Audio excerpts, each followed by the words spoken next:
Bienvenidos a la tercera sesión del seminario del Departamento de Física. Hoy tengo el agrado de presentarles al doctor Fernando Salazar Posadas, que nos visita de la ESIME Culhuacán en el Instituto Politécnico Nacional. Gracias, Carlos.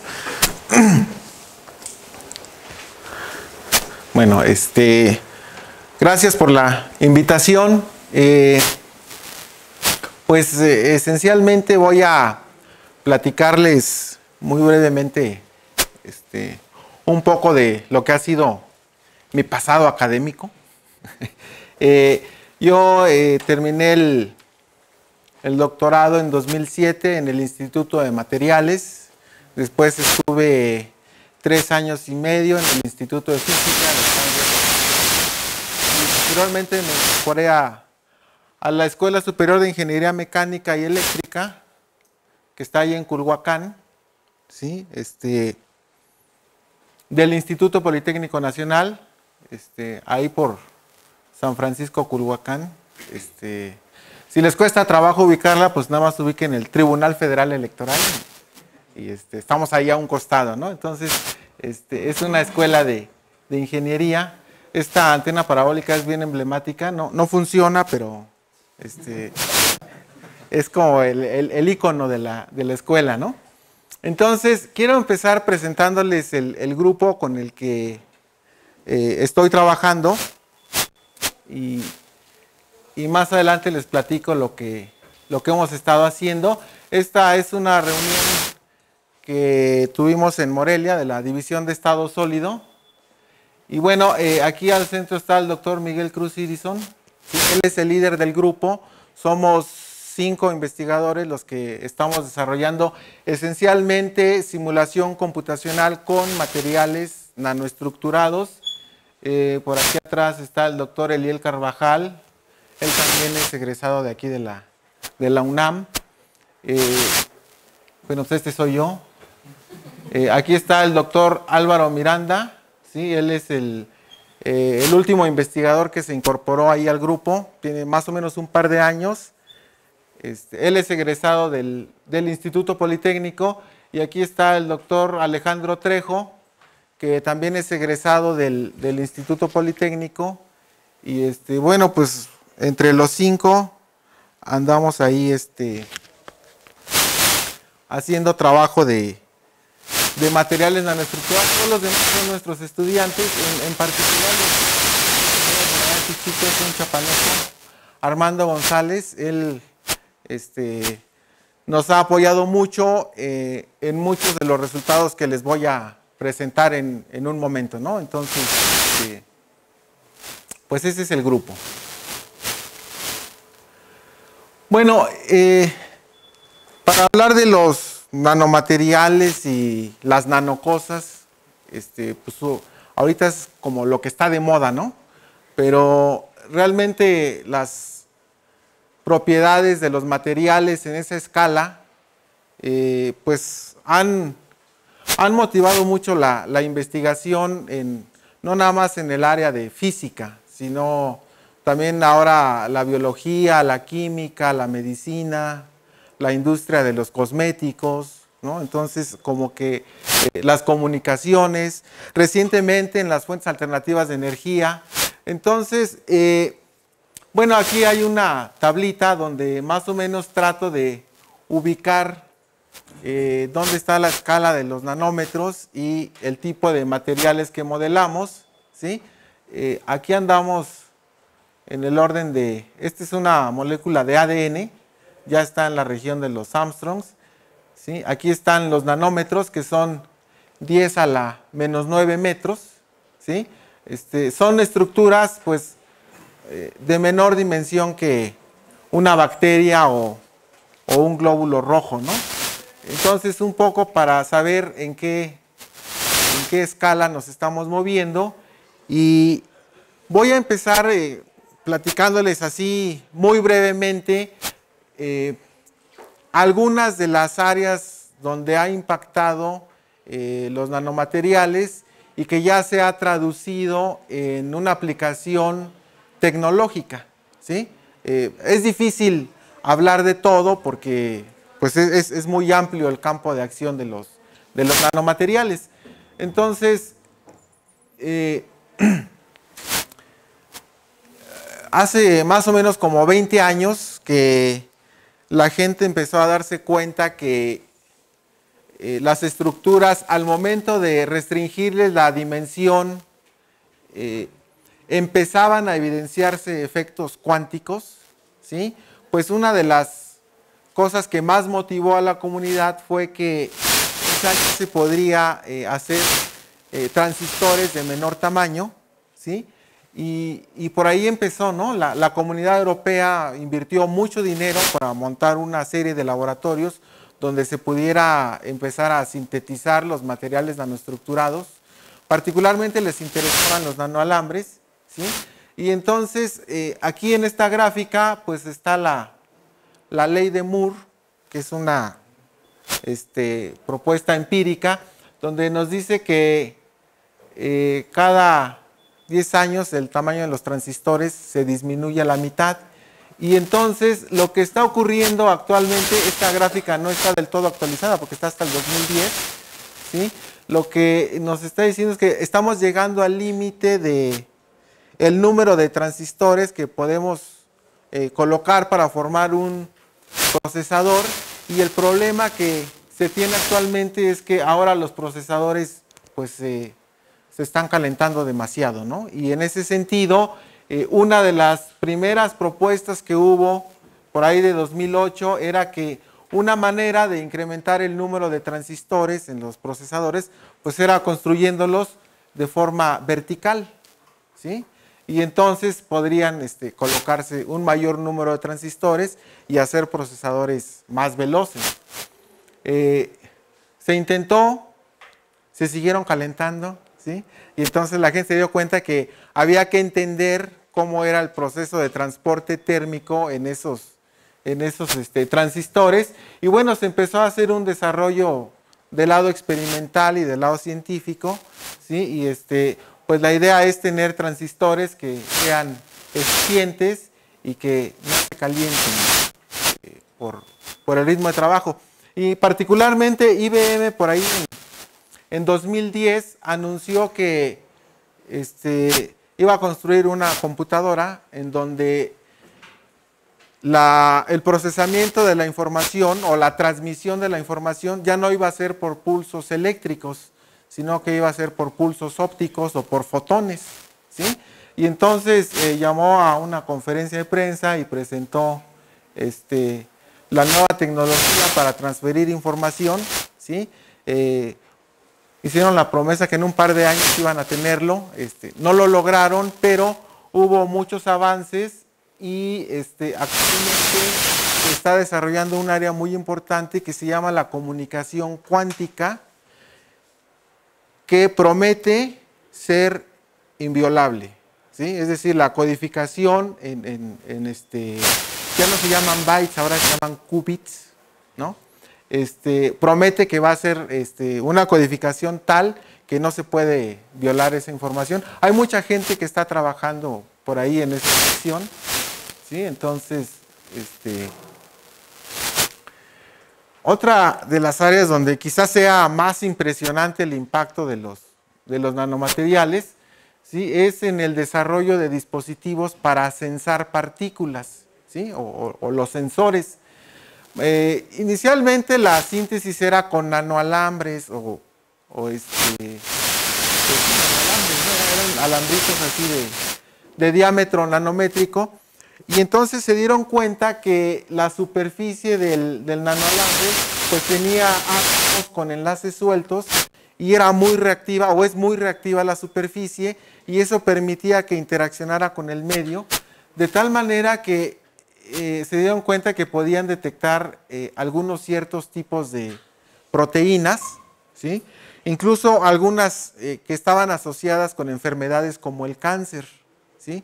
Y entonces se empezó a desarrollar todo un trabajo ahí para empezar a desarrollar detectores de cáncer, y ahorita les voy a platicar con las nanopartículas de oro, se ha tenido alcances todavía más lejanos que con los nanoalambres, ¿no?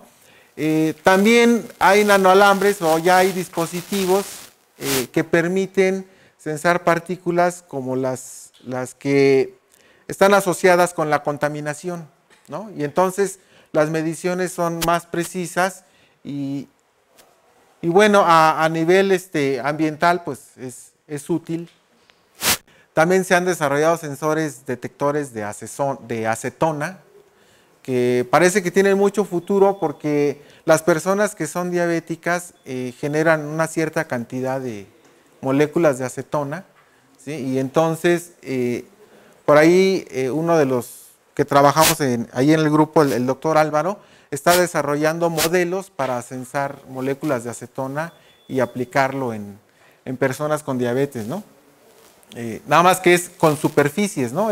Por ejemplo, es una superficie y resulta que estas superficies pues también son muy sensibles a las moléculas que están ahí alrededor y entonces cuando la molécula se acerca, pues aquí hay una variación en los parámetros como el potencial y eso se puede medir, entonces permite hacer un censado con bastante precisión en el medio, ¿no?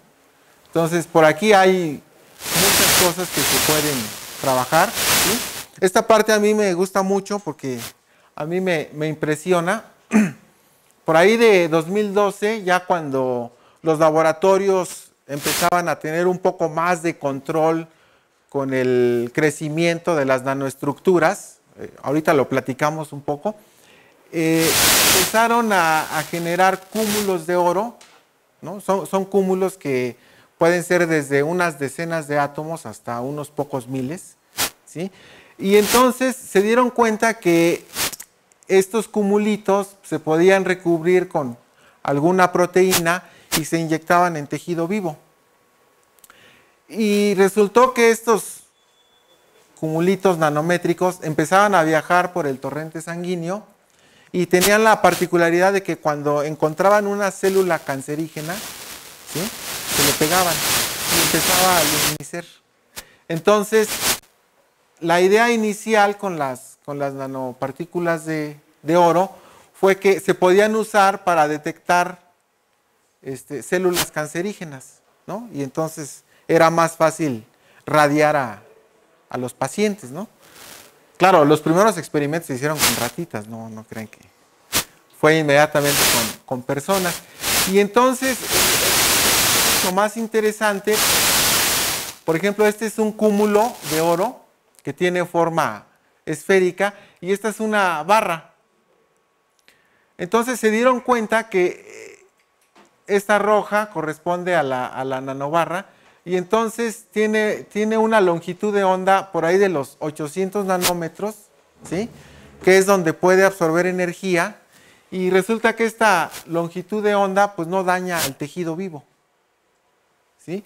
Y entonces se dieron cuenta que si radiaban, ¿sí?, al paciente con los cúmulos de oro en el interior, ¿sí?, pues había una subida de temperatura más o menos de 20 grados en unos 60 segundos y se dieron cuenta que ese cúmulo podía quemar la membrana de la célula cancerígena y entonces la mataba, ¿sí?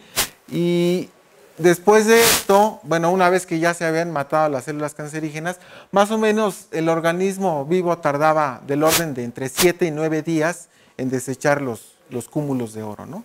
Y entonces la gente ha estado trabajando por ahí, han intentado con platino, creo que con plata también, y bueno, aquí en esta parte, por ahí hemos tenido algunas colaboraciones con gente del Instituto de Física para determinar las propiedades térmicas de estos cúmulos, ¿no? Porque parece que prometen de alguna manera curar el cáncer o algunos tipos de cáncer, ¿no?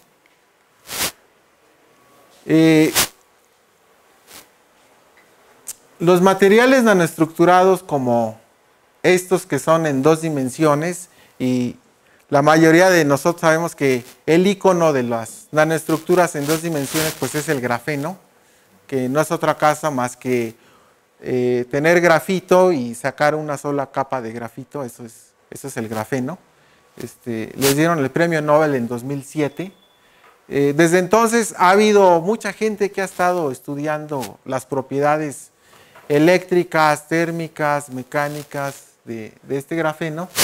Y bueno, recientemente la gente se ha dado cuenta que, bueno, el grafeno no es la única nanoestructura en 2 dimensiones, ¿sí? También se puede obtener con silicio, germanio, y bueno, se están haciendo estudios en esa dirección, pero en particular el grafeno tiene la peculiaridad, entre muchas otras propiedades, de que tiene una resistencia mecánica muy alta, ¿sí?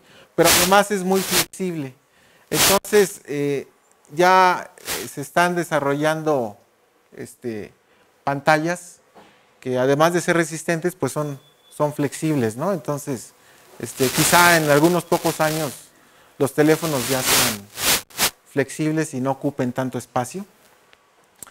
Algunas nanoestructuras más elaboradas, también hechas a base de carbón y de otro tipo de materiales, también se han usado para almacenar hidrógeno, ¿sí? Y entonces el problema de almacenamiento de hidrógeno pues está asociado con las fuentes alternativas de energía. Como siempre, los europeos son los que van más adelante, pero este problema tiene asociado, por un lado, el tener una superficie tal que la molécula de hidrógeno se quede pegada, ¿sí? Y que esa energía para desprenderla pues no sea tan alta, pueda utilizarla como una fuente de energía, ¿no? También las fotoceldas se han incorporado algunas nanoestructuras.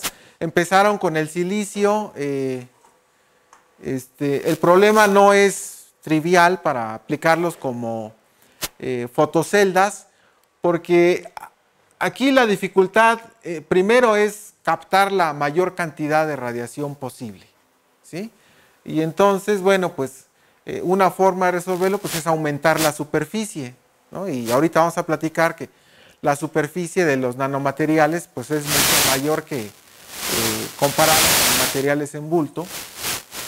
Y entonces, una vez que se logra captar la mayor cantidad de radiación, ¿sí? Entonces, esos fotones que se absorben, esa energía hay que redireccionársela a los electrones, ¿sí?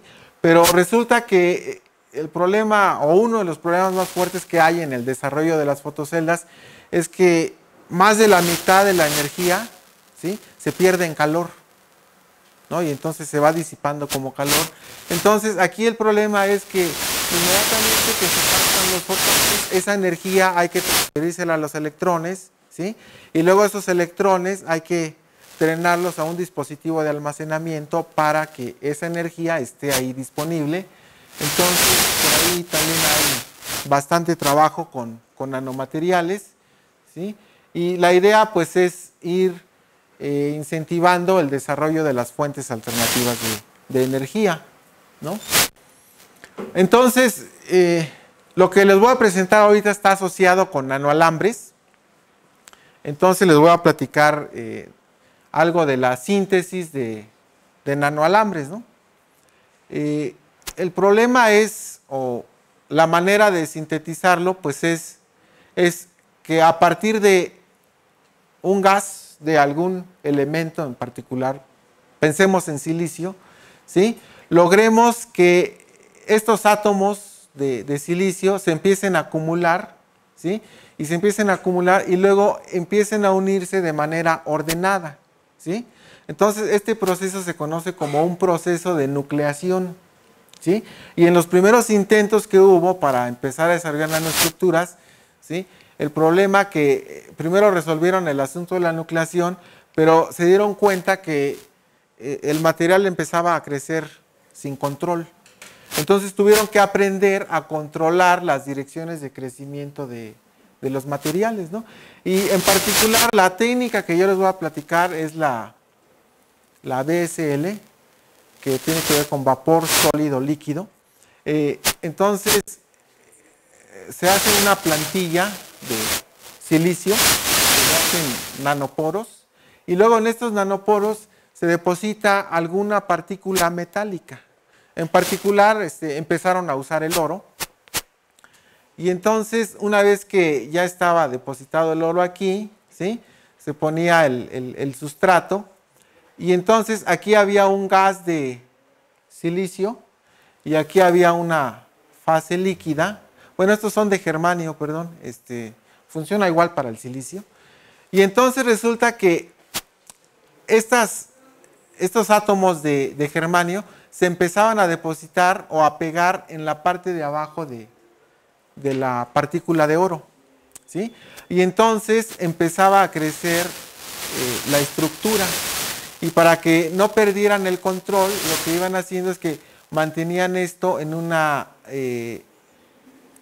líquido de germanio, ¿sí? O sea, teníamos las tres fases: la fase gaseosa, la fase líquida y la fase sólida, y entonces podían controlar el crecimiento de los nanoalambres, y el diámetro lo controlaban con el diámetro de la partícula metálica, ¿no? Entonces, esta técnica se volvió muy exitosa porque en unas pocas horas se podían crecer, esta es una foto de nanoalambres de silicio, ¿sí?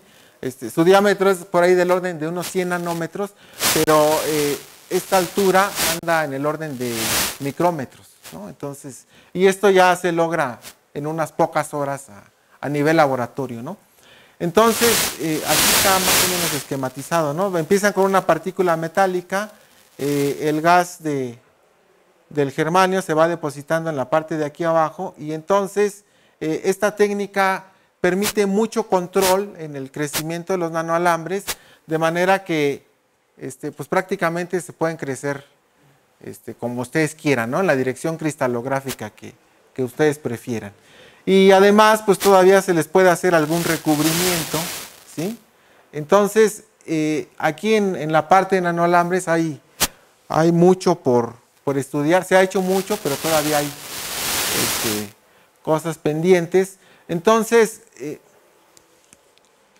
voy a platicarles ahorita un poco de la mecánica cuántica. Pero antes de eso, este tipo de arreglos, ustedes pueden ver que ofrecen mucha superficie. Esa superficie puede ser muy reactiva, como les platiqué con las nanopartículas, ¿sí? Pero también se puede hacer menos reactiva, y ese proceso se conoce como una pasivación. Entonces, lo que se hace a nivel laboratorio es que, por ejemplo, un nanoalambre de germanio, que ya está documentado que le quedan enlaces sueltos en la superficie y es una sustancia muy reactiva, nada más se deposita en una solución de ácido clorhídrico, y todos esos enlaces que están sueltos quedan saturados con hidrógeno, ¿sí? Y entonces eso hace que el nanoalambre pues sea menos reactivo, ¿no? Entonces, pues los nanomateriales esencialmente tienen dos características que son las más importantes. Uno es el efecto del confinamiento cuántico, ¿sí? Y el otro es la superficie que les acabo de platicar. Como ya vimos, tiene aplicaciones importantes en medicina o en el sensado de partículas. Entonces, como no sé si ya todos tomaron un curso de mecánica cuántica, pues decidí hacer un cursito express, ¿sí? Para platicarles como las herramientas básicas con las que nosotros trabajamos, ¿sí? Y para entender el efecto del confinamiento cuántico, ¿no? Entonces, Luis de Broglie propone en los inicios de la mecánica cuántica que las partículas se pueden comportar como una onda y las ondas se pueden comportar como partículas, ¿no? Entonces, aquí pongo el espectro electromagnético, ¿sí? Y bueno, aquí en esta línea está la longitud de onda en metros, ¿sí? Y bueno, esa relación entre la longitud de onda y la masa de una partícula, o la famosa dualidad onda-partícula, pues es que lambda, la longitud de onda, pues es igual a h, que es la constante de Planck, dividida entre el momento de la partícula, que es la masa por la velocidad. Y bueno, aquí está la constante de Planck, que es del orden de 10 a la menos 34 joules por segundo. Y entonces, para sensibilizar un poco este efecto de la dualidad onda-partícula, dije, vamos a hacer dos. ¿Sí? Vamos a pensar en una pelota de golf cuya masa anda del orden de 10 a la menos 3 kilogramos, o sea, pesa unos 43 gramos. ¿Sí? Si suponemos que esa pelota se mueve a 60 metros por segundo, ¿sí? Y estos números los sustituimos en esta ecuación, pues la longitud de onda asociada a esta pelota de golf es del orden de 10 a la menos 34 metros. ¿Sí? Es una longitud de onda que difícilmente se va a poder medir en algún dispositivo, ¿no? Y eso tiene que ver con que pues las dimensiones de una pelota de golf ya quedan en el régimen de la materia macroscópica. Pero si pensamos en un electrón, ¿sí? Pues la masa del electrón es del orden de 10 a la menos 31. Si suponemos que se mueve a una velocidad de 10 a la 6 metros por segundo, ¿sí? Pues la longitud de onda asociada a ese electrón es del orden de 10 a la menos 10 metros. ¿Sí? Que más o menos es la distancia de separación entre los átomos en un sólido cristalino. ¿Sí? Entonces, este resultado permitió darle un empuje fuerte al estado sólido. ¿Sí?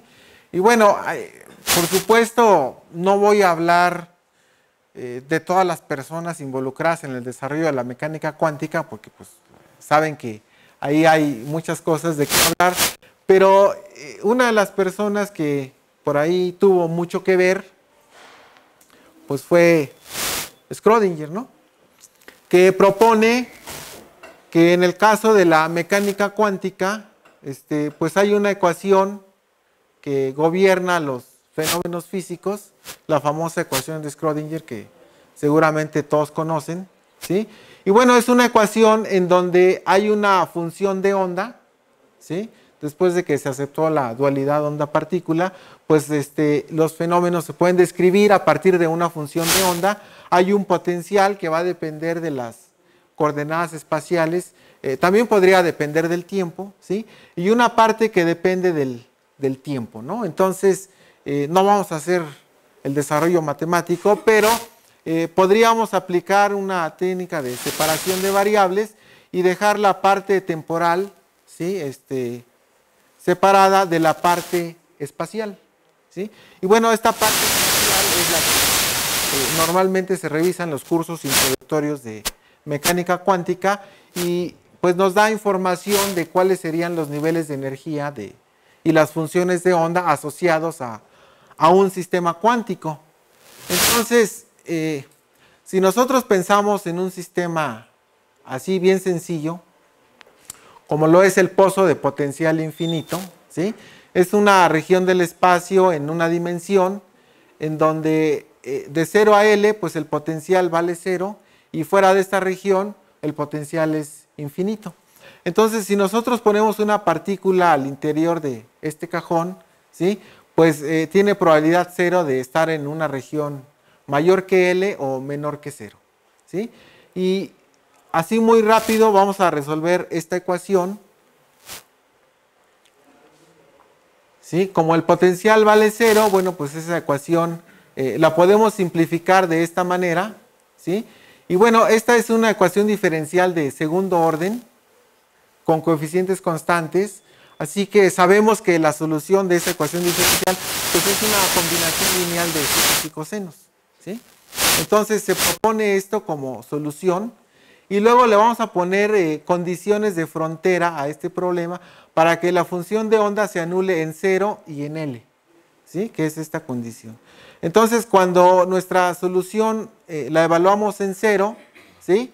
Pues nos lleva a que el coeficiente B va a tomar el valor de 0 y cuando la evaluamos en L, pues nos lleva a esta relación, ¿sí? Donde nos queda que A seno de KL pues debe ser igual a 0 y entonces nos restringe los valores de esta constante K, ¿sí? A un múltiplo entero de pi. Y justamente esta consecuencia matemática de las condiciones de frontera, es lo que origina la cuantización de los niveles de energía. Entonces, ¿a dónde llegamos? Bueno, esta K está asociada con esta energía, ¿sí? Y entonces lo que vamos a observar es que la energía tiene una dependencia de N, que es un número cuántico, pero también depende de L, que es el tamaño o la longitud del pozo infinito con el que estamos trabajando, y la función de onda también va a depender de L, ¿sí? De tal manera que si jugamos con este L, nos vamos a dar cuenta que ahí se puede apreciar el confinamiento cuántico. Bueno, así muy rápido hacemos el ejercicio de extender este problema a 3 dimensiones, ¿sí? Vamos a restringir en 2 dimensiones y vamos a dejar libre la dimensión en X, por ejemplo, ¿sí? Y entonces este sería el problema del pozo infinito en 2 dimensiones para una estructura tridimensional. Lo que vamos a encontrar es que pues hay que resolver esta ecuación 3 veces para Y y para Z, y en el caso de X, pues la solución va a ser la de la partícula libre. Y entonces nos van a surgir 2 números cuánticos, Ny y Nz, y nos quedan 2 longitudes dividiendo Ly y Lz, ¿sí?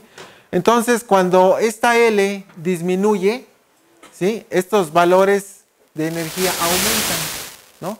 Y entonces, si yo modifico esta L, pues yo puedo espaciar los niveles de energía de mi sistema o reducirlos, ¿sí? Entonces, este es el famoso efecto del confinamiento cuántico, así en pocas palabras, y eso ha permitido que, por ejemplo, algunos nanoalambres, dependiendo del diámetro, se puede confinar, ¿sí?, una longitud de onda en particular, ¿sí?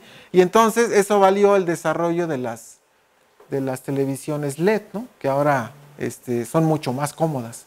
Entonces esos LEDs están hechos a partir de nanoalambres, ¿no?, y que aprovechan el efecto del confinamiento cuántico, ¿no? Bueno, fíjense, este mismo modelito voy a extenderlo así muy rápido a un material sólido cristalino, ¿sí? Y bueno, aquí les presento un material que tiene la estructura del diamante. Si estos átomos fueran de carbón, pues tendríamos diamante puro, ¿sí? Pero esta estructura pues también la tiene el silicio y también la tiene el germanio, ¿sí? Entonces, una manera de modelar un material sólido es usar las operaciones de simetría, ¿sí? Un cristal tiene la particularidad de que una celda como esta, si yo la reproduzco en las 3 direcciones espaciales, pues puedo llenar todo el espacio sin dejar huecos, ¿sí? Y en ese sentido, pues yo puedo modelar un sólido con este modelito del pozo infinito, ¿sí? Y evidentemente pues es un modelo muy sencillo, pero a partir de aquí yo puedo obtener niveles de energía, ¿sí? Y entonces puedo conocer cuáles serían los niveles de energía que ocuparían los electrones, ¿sí? Y bueno, sin olvidar el principio de exclusión de Pauli, que me dice que 2 electrones pueden estar en un mismo nivel de energía siempre y cuando su spin sea opuesto, ¿no?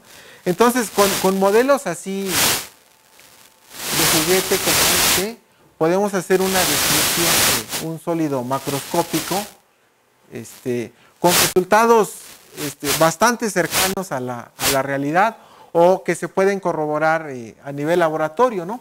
Entonces, el ir acomodando los electrones en los diferentes niveles de energía, ¿sí?, cuando el material es en 3 dimensiones, pues me genera bandas, ¿sí? Y entonces podemos tener una región como, si se tratara de un metal, tendríamos bandas de conducción y bandas de valencia. Aquí son las de valencia. Estas son las de conducción. Las de conducción son las que hacen el paso de los electrones, ¿no?, a través de los enlaces atómicos. Entonces, cuando hay traslape de las bandas, pues el material decimos que es un conductor eléctrico, y el electrón se puede mover libremente en esa estructura, ¿sí? Puede ocurrir que tengan una brecha de energía entre la banda de valencia y la banda de conducción, Y bueno, dependiendo del tamaño, si anda menor a los 3 electronvolts, podemos decir que este es un material semiconductor, una brecha de 1.2 electronvolts, 0.66, y entonces estos materiales, ¿sí?, con efectos de temperatura o campos eléctricos, ¿sí?, se puede lograr que se comporte como conductor o como dieléctrico, ¿no? Y bueno, esto tiene que ver con el desarrollo de los transistores. Y bueno, ya cuando la brecha de energía es muy grande, pues el material es un dieléctrico, como es el caso del carbón con estructura diamante, que tiene una brecha de energía de casi 5 electronvolts, ¿sí? Entonces no conduce nada de electricidad, pero conduce bastante bien el calor. Entonces, esta estructura de bandas se puede reproducir a nivel laboratorio y también a nivel modelado. Hay modelos para reproducir estas bandas, ¿sí? Y entonces, aquí se puede ver que esta es, por ejemplo, la banda de valencia tiene un máximo, ¿sí? Y esta de aquí sería la banda de conducción, que también tiene un mínimo, y resulta interesante para la gente estudiar la diferencia de energía entre el máximo de la banda de valencia y el mínimo de la banda de conducción, ¿sí? Porque eso me va a permitir controlar las propiedades eléctricas de los materiales, y en particular ahorita vamos a ver que para los nanoalambres esta brecha de energía es importante. Cuando están alineadas decimos que la brecha de energía es directa, y cuando están, como en este caso el silicio, en diferentes puntos K, decimos que la brecha es indirecta. Entonces, si yo quiero que un electrón brinque de una banda de valencia a una de conducción, ¿sí?, pues tengo que excitar el electrón con un fotón, y una vez que brinca de ese nivel de energía, necesito otra excitación como un fonón para que lo haga llegar a la banda de conducción. En el caso de brecha directa, la sola excitación por un fotón es suficiente para que pase a la banda de conducción y el material empiece a conducir. Entonces, pues ahora sí, ya les puedo hablar de lo que hacemos, ¿no? Una de las cosas que hacemos, pues, es empujar la parte de energías renovables por muchas razones, ¿no? Ya el combustible fósil se está agotando, los precios se están encareciendo, sobre todo en México, ¿no? Creo que la gasolina ya está en 20 pesos. Entonces, hay un objetivo común de la comunidad mundial en cuanto al desarrollo de fuentes, o de desarrollar fuentes de energía que no contaminen tanto y que puedan alcanzar los mismos niveles de densidad energética que tendría el petróleo, ¿no? Y entonces, bueno, pues este problema no es nuevo. Sabemos que hay celdas solares, sabemos que se puede utilizar la energía del agua, se puede utilizar la energía térmica que hay al interior del planeta, la famosa geotérmica, ¿sí? O la energía del aire, ¿sí? Los generadores de energía eléctrica por aire. Fíjense que todas estas fuentes alternativas de energía tienen algo en común, que la energía que transforman, ya sea el aire o energía cinética del agua, ¿sí?, o radiación electromagnética, la idea es que toda esa energía se convierta en energía eléctrica, ¿sí? Y conviene que se convierta en energía eléctrica porque toda la infraestructura que hay en todo el mundo, pues la más desarrollada es la eléctrica. Entonces podemos transportar la energía de forma de electricidad, pues de una manera bastante eficiente, y ya no implicaría una inversión adicional. Entonces, ¿cuál es el problema que enfrentan las fuentes alternativas? Pues la primera es que dependen mucho de las condiciones ambientales, ¿sí? Entonces, pues si yo pongo aquí mis generadores de aire y no sopla el aire, pues ya valimos, ¿no? Porque ya nos quedamos sin luz, ¿sí? O habrá temporadas en donde haya buenas corrientes de aire y entonces se genere mucha electricidad, ¿sí? Entonces, la generación de energía no es constante, ¿sí? Y lo mismo ocurre con las celdas fotovoltaicas y con otras fuentes de energía. Entonces, ¿cuál es la solución que se ha propuesto? Pues que genere la energía cuando quiera, ¿sí? Pero toda esa energía que genera, yo la voy a almacenar en un dispositivo, ¿sí? De tal manera que ese dispositivo me mantenga la energía disponible para cuando yo la necesite, ¿sí? Y entonces es aquí donde entran los sistemas de almacenamiento de energía, ¿sí? Bueno, entonces, fíjense, entonces toda esa energía que se genera, pues hay que almacenarla, ¿sí? Y bueno, hay varias formas de almacenarla. Puede ser un capacitor o puede ser una batería, ¿sí?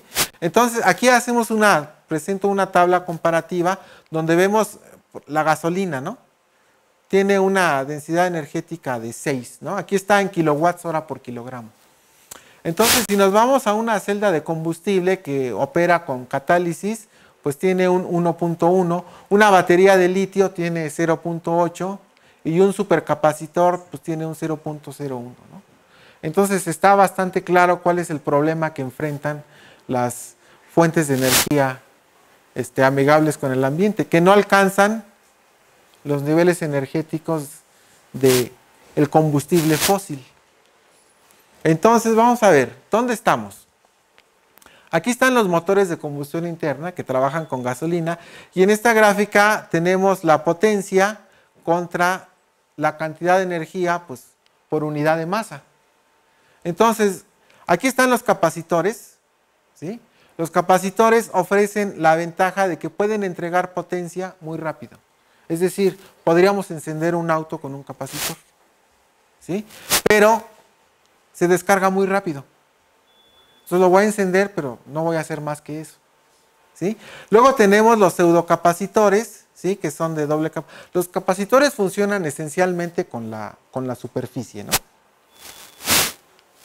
Entonces hay pseudocapacitores que son de doble capa, que, bueno, han perdido un poco la potencia, pero han incrementado la cantidad de energía que pueden almacenar, ¿sí? Luego están las baterías, ¿sí? Aquí están las baterías recargables, que si bien es cierto, no tienen mucha potencia, ¿sí? Es decir, si yo agarro una batería convencional y arranco un auto, ¿sí? Pues lo más probable es que los electrodos de esa batería los despedace por la cantidad de energía que demandan en tan poco tiempo. Sin embargo, una batería te puede almacenar bastante energía, ¿sí? Y bueno, luego están las celdas de combustible que tienen una buena capacidad de almacenamiento, pero una potencia muy pobre. Entonces, ¿qué es lo que se quiere? Pues llevar estas baterías a esta región, ¿sí? Es decir, quiero tener una buena capacidad de almacenamiento, pero también quiero tener una buena potencia, ¿sí? Y entonces eso va a permitir el desarrollo de los autos completamente eléctricos. Ahorita lo que la industria automotriz está haciendo, pues es combinar bancos de baterías con capacitores, de manera que el arranque se haga con un capacitor, ¿sí? Y el suministro posterior se haga con baterías, ¿no? Además de que los gobiernos están pidiendo que las baterías de los autos eléctricos pues tengan un tiempo de vida útil de al menos 10 años, ¿sí? Porque después vamos a tener otro problema de contaminación, ¿no? Con el litio. Bueno, entonces vamos a quedarnos con las baterías, ¿sí? Hay baterías ácidas de níquel cadmio y aquí están las baterías de iones de litio, que son las que tenemos en los teléfonos celulares. No sé cómo voy de tiempo. Como 15 minutos. Yo creo que en unos 40 más termino. Gracias.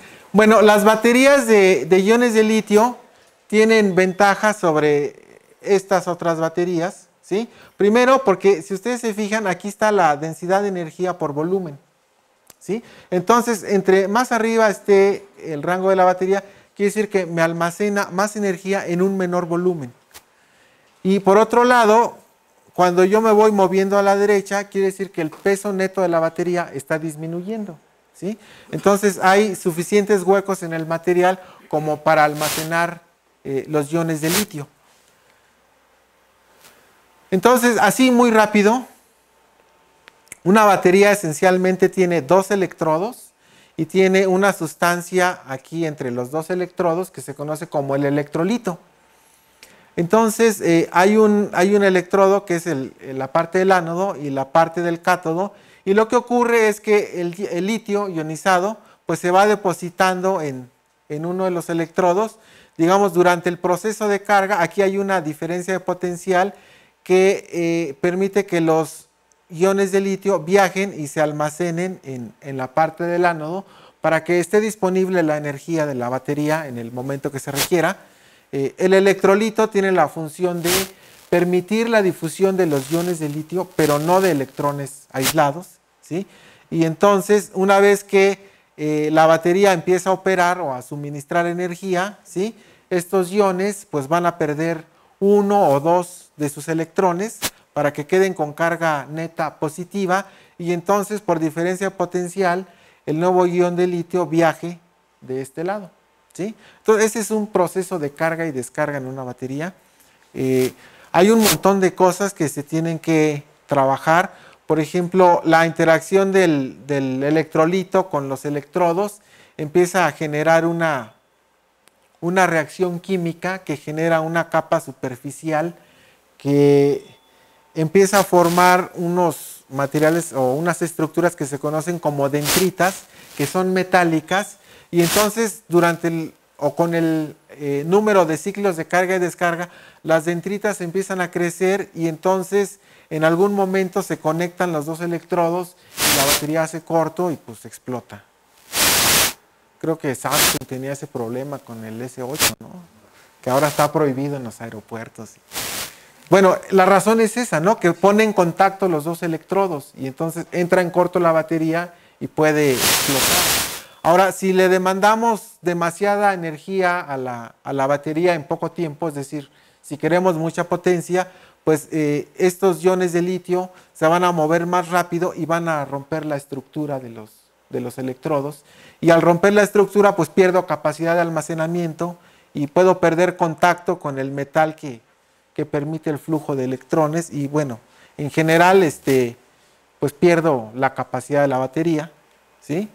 Entonces, aquí hay una tabla donde esta parte que está en azul, pues son materiales en bulto que pudieran ser útiles para el desarrollo de cátodos, y esta parte que está aquí en rojo pues es para el desarrollo de materiales anódicos, ¿sí?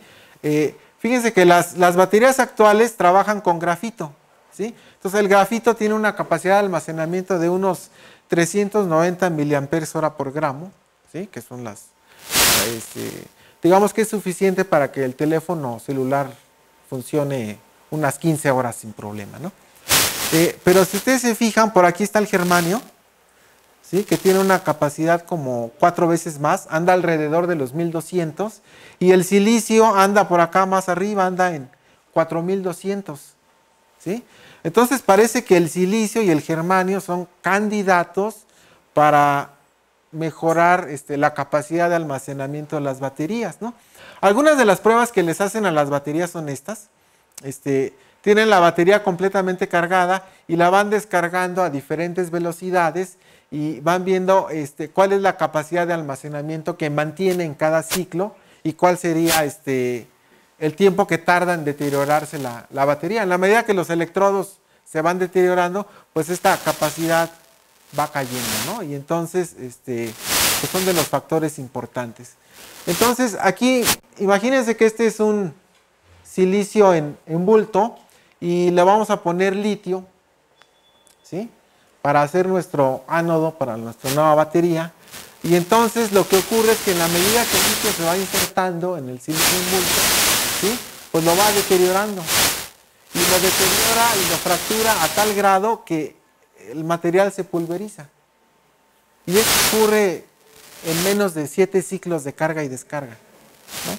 Entonces, pues aunque tiene buena capacidad de almacenamiento, pues no es útil porque pues no tiene una vida útil larga. Entonces se fragmenta, se desprende del sustrato metálico en donde conducen los electrones y bueno, es todo un desastre, ¿no? Y entonces se propone como solución a los nanoalambres, ¿sí? Y entonces se crecen los nanoalambres, tenemos mucha más superficie que en un material en bulto y No, espérate. Bueno, me voy a apurar. Entonces, hay una mayor capacidad de almacenamiento, ¿sí? Y tenemos más ventajas. Por un lado, el electrodo está conectado directamente al sustrato metálico, ¿sí? La conducción está confinada a una dirección, ¿sí? Y entonces, a esta expansión volumétrica que tenía el material en bulto, pues aquí no se sufre tanto porque como hay un espacio entre el arreglo de nanoalambres, ¿sí? El problema de la expansión volumétrica se resuelve y entonces estas baterías pues, son mucho más eficientes, ¿no? Aquí hay una imagen de un arreglo de nanoalambres de germanio que mantiene una capacidad de almacenamiento por ahí de los 1000 miliamperes hora por gramo, ¿sí? Muy superior a la del grafito actual. Y lo que se observa es que durante los primeros 100 ciclos, ¿sí?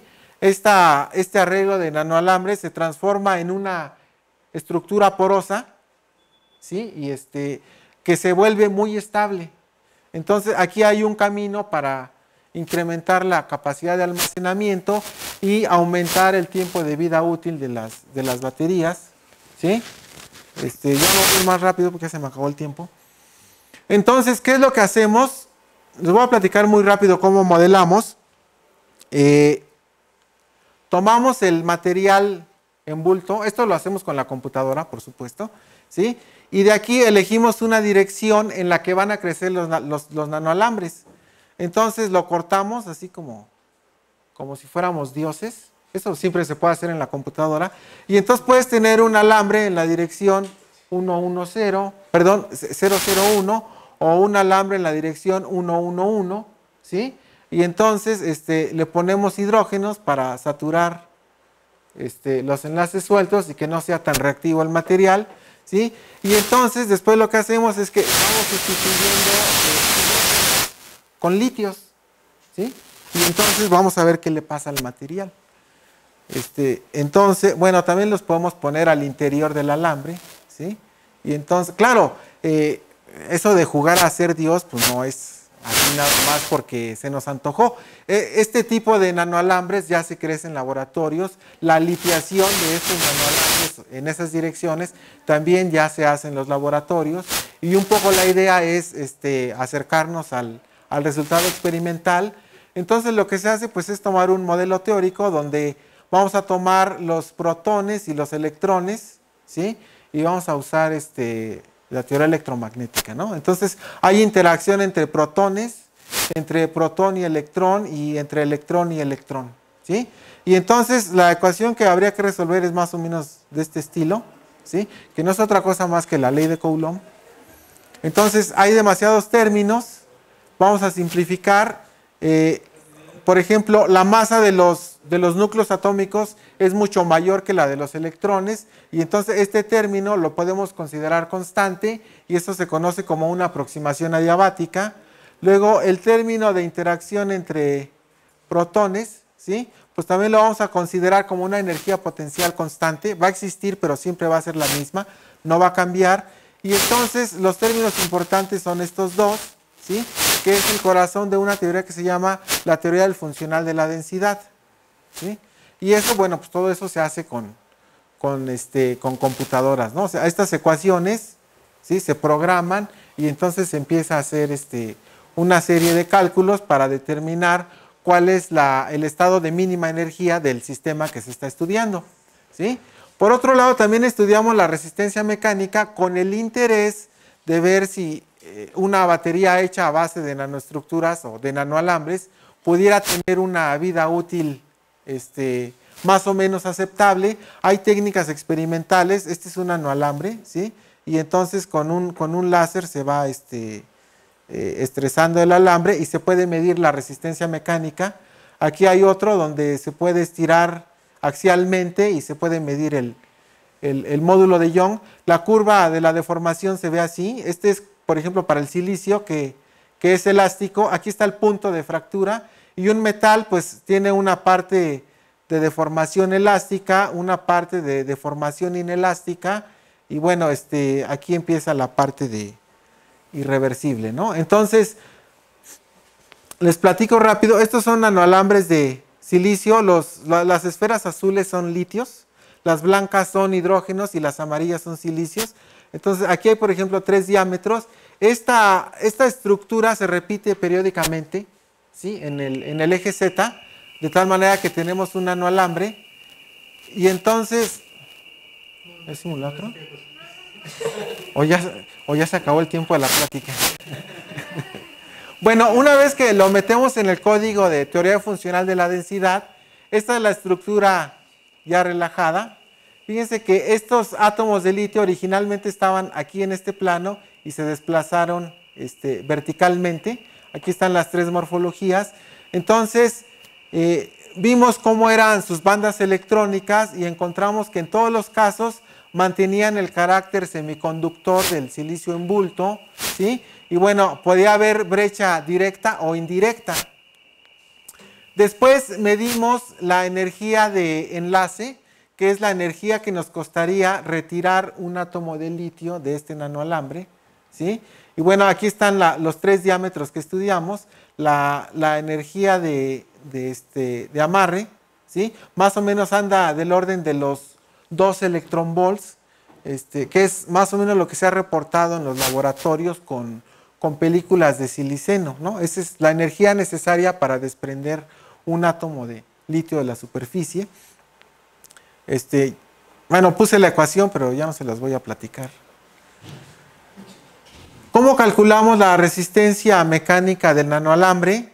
Pues ese nanoalambre lo vamos sometiendo a diferentes esfuerzos axiales, de tal manera que reproducimos una curva como esta, que se parece a la experimental, y usamos una ecuación donde la segunda derivada de la energía respecto a la deformación, pues la evaluamos en 0, y este es el volumen de equilibrio del nanoalambre, y entonces, pues está más o menos fácil porque se hace un ajuste polinomial, podemos obtener el valor numérico de la segunda derivada y tener una estimación de cómo sería el módulo de Young.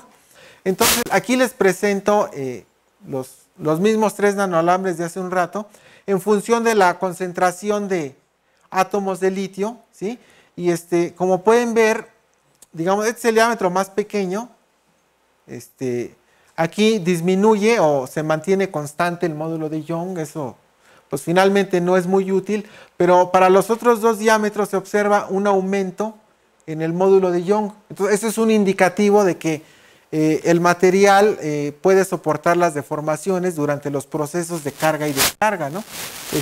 El módulo de Young del silicio en bulto anda en 185 gigapascales, ¿sí? Aquí andamos arriba de los 100, ¿sí? Luego, si le ponemos litio al interior del alambre, es decir, ya no en la superficie, sino al interior, la curva de módulo de Young en función de la concentración se ve así.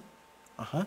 Aquí la buena noticia es que aún para concentraciones altas de litio, el módulo de Young más o menos se mantiene constante. Entonces parece ser que los nanoalambres de silicio sí pueden ser buenos candidatos para el desarrollo de una nueva generación de baterías, ¿sí? Aquí está nuevamente la energía de enlace, o sea, la energía que me va a costar retirar un átomo de litio del nanoalambre, ¿sí? Aquí se ve cómo empieza en 0.5, nada más para que se acuerden, la que les presenté hace un rato en la superficie anda alrededor de 2. Entonces, eso significa que me va a costar menos energía, ¿sí? Insertar y retirar los iones de litio de mi nanoalambre, ¿sí? Entonces, bueno, cuando hay una baja concentración de litio en el nanoalambre, ¿sí? Estas esferitas que se ven aquí son las distribuciones de carga, ¿sí? Se ve más o menos esférico. Quiere decir que este litio realmente no está interaccionando con los átomos que hay a su alrededor. Cuando subimos la concentración, se empieza a deformar la densidad de carga, ¿sí? Y entonces aquí puede empezar a haber rupturas de enlaces entre silicios y se pueden formar nuevos enlaces, incluso enlaces litio-silicio, ¿sí? Eso sería ir deteriorando el material, ¿sí? Aquí estamos con 8, ¿sí? Se empiezan a ver más deformaciones, ¿sí? Entonces este es un trabajo que hemos estado desarrollando. Ya acabé. ¿Sí? Entonces está interesante en el sentido de que, pues por un lado nos da información de qué tanta energía podemos almacenar en un nanoalambre con litio y qué tan resistente es a las deformaciones en términos de que la vida útil del material, pues, de la batería, pues sea suficientemente larga como para incorporarse en nuevos dispositivos, ¿no? Y bueno, pues aquí los agradecimientos al equipo de trabajo. Sin ellos, este tipo de resultados tomarían mucho más tiempo. Está el doctor Miguel Cruz, que es el líder del grupo, el doctor Luis Antonio, que está en el Instituto de Física, Eliel, Álvaro y Alejandro, pues son parte del grupo de nanociencias, y bueno, Carlos, José Miguel, Susana y Armando, pues son estudiantes que están, bueno, los primeros tres que se graduaron ya son maestros. Armando está por graduarse, y bueno, muchos de los resultados que les presenté, pues los ha ido desarrollando, ¿no? Gracias.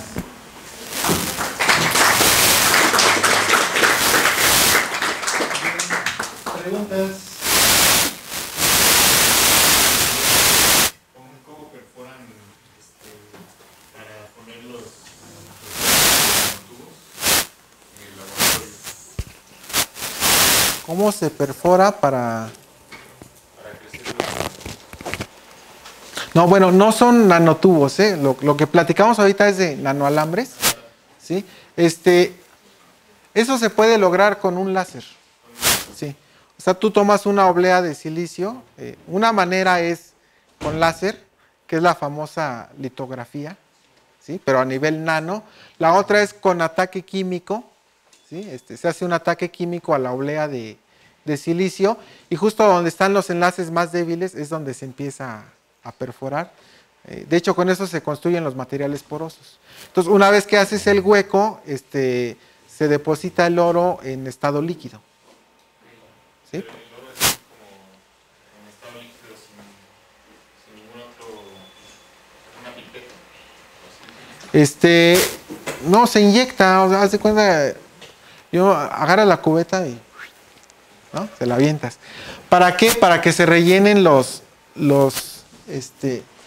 poros que tú hiciste, y entonces hay un proceso químico para retirar el excedente de oro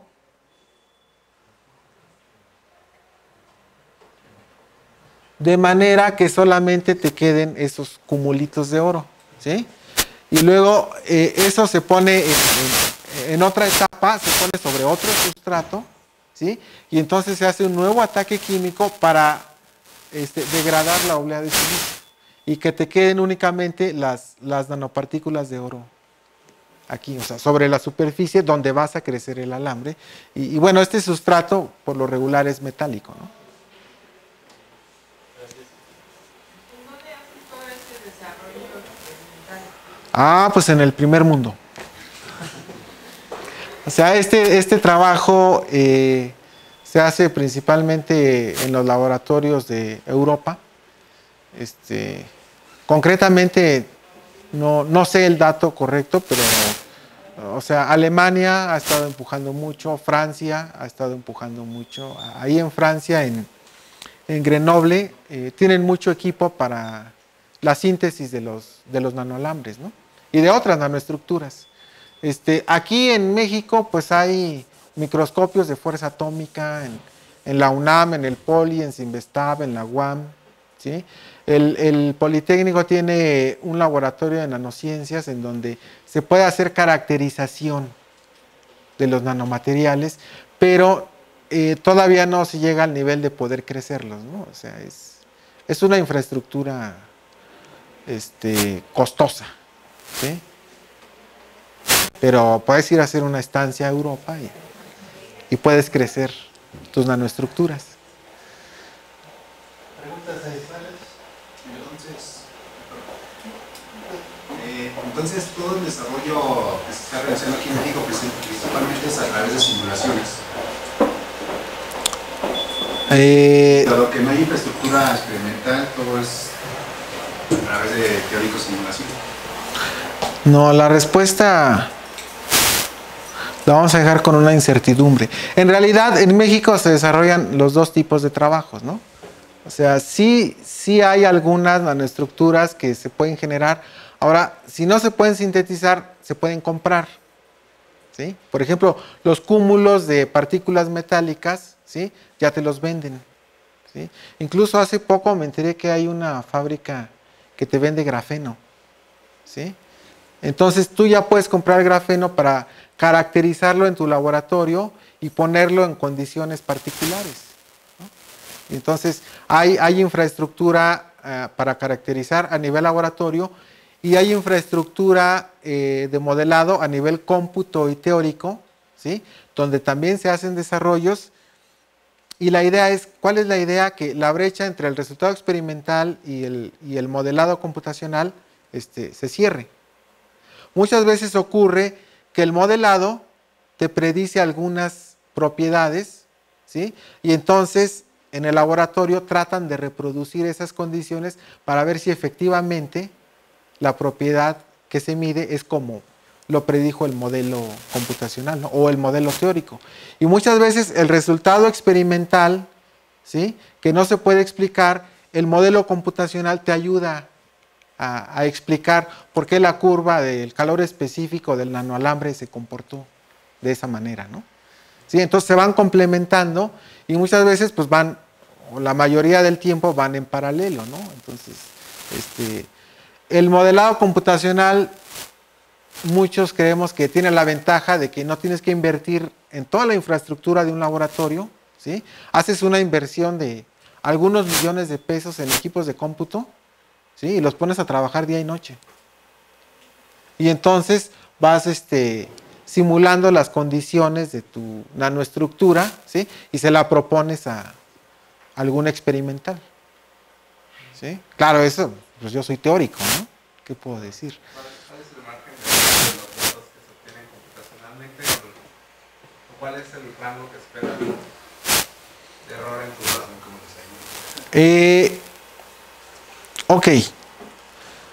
Siempre que hay un modelo teórico o computacional, una de las cosas que ustedes van a aprender aquí en su formación es que tienen que tener al menos una o dos formas de corroborar que su resultado es correcto, ¿no?